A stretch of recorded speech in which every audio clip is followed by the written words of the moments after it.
ఎప్పుడు కూడా నిర్మలత్వం ఉన్న వాళ్ళు ఎలా ఉంటారంటే, మనసును నిర్మలంగా ఉంచుకుంటే ప్రేమ, దయ, సమభావం, సానుభూతి ఇవన్నీ మన లక్షణాలు అవుతాయి. సాటి జీవుల్ని ప్రేమించాలి. ఎందుకు అంటే మనం గురువు గారి దగ్గర నేర్చుకున్నాం. అందరము పరమాత్మ నుంచి వచ్చిన ఆత్మలమే.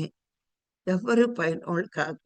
చూడండి, ఒక తల్లి బిడ్డలు అందరూ కూడా చిన్నప్పుడు చక్కగా మా అన్నయ్య, మా తమ్ముడు, మా అక్క, మా చెల్లి అని ఒకళ్ళకొకళ్ళు ప్రేమించుకుంటారు.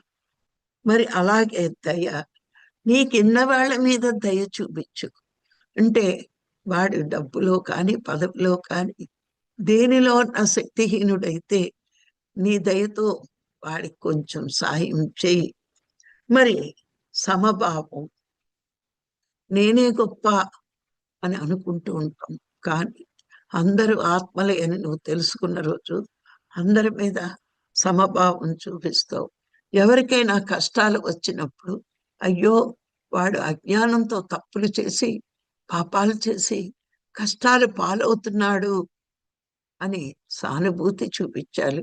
మరి ఇలాంటి లక్షణాలు మనకి ఎప్పుడు వస్తాయి అంటే, మనసు నిర్మలంగా ఉంచుకున్న రోజు ఇలాంటి ధర్మాల్ని మనము ఆచరిస్తాం.